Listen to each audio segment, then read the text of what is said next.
an 18-year-old, first year of university, a whole life ahead of him.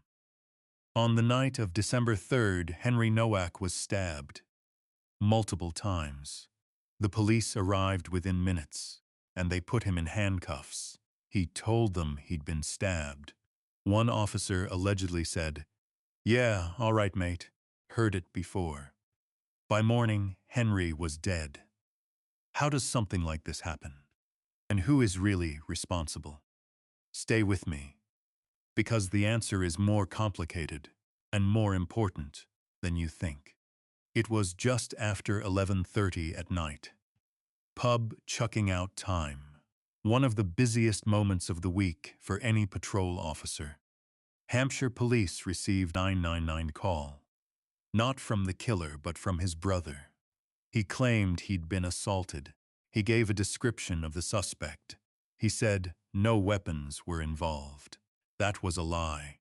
The man who made that call, connected to a man named Vickrum Digwa, would later be proven to have lied consistently and deliberately throughout this entire case.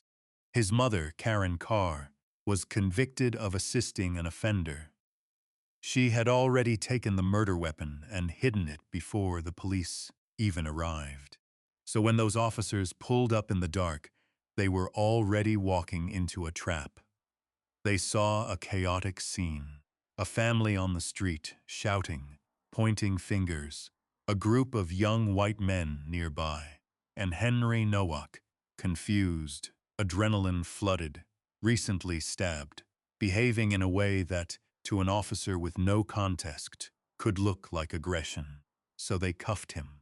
Standard procedure: secure the scene, establish control, figure out what's going on. But Henry was bleeding internally. The forensic pathologist who examined him the next day, in a brightly lit lab, with no pressure, no chaos, said it was difficult to locate the fatal wound because there was so little external blood. The officers in the dark didn't stand a chance of seeing what she could barely find in daylight. Now here's the part that should make every single one of us uncomfortable. Those officers weren't monsters. They weren't racist. They weren't lazy. They were inexperienced. Because of over a decade of devastating cuts to UK policing, slashed numbers, slashed training, slashed salaries, slashed pensions. The average response officer turning up to your 999 call today has less than 3 years on the job. Strip out time in training, and some of them have barely a year of real-world experience. They're being thrown into the deep end of human chaos. Late-night stabbings, screaming families, darkness, adrenaline, with nowhere near the preparation they need. 3 of the officers involved in Henry's case have already resigned. Not charged, not convicted, resigned. Because they will carry what happened that night for the rest of their lives. And while they're gone, policing gets thinner, less experienced, more likely to fail the next Henry Nowak. Former senior officers who've spoken about this case are clear. The blame for the state of British policing rests squarely with 14 years of Conservative government cuts under Cameron, then Theresa May. Training gutted, morale gutted, the pipeline of experienced detectives gone. And then the very politicians who oversaw those cuts have the audacity to stand in front of cameras and demand answers. But there's another layer to this that we need to talk about, honestly. Has the culture of modern policing, years of lectures on unconscious bias, two-tier treatment, fear of accusations of racism, made some officers more afraid of being called racist than of getting a situation wrong? That's a hard question. But experienced voices in policing say yes. And the evidence of two-tier policing in the UK, where certain communities were treated differently, where disorder on estates was met with withdrawal rather than enforcement, is well documented.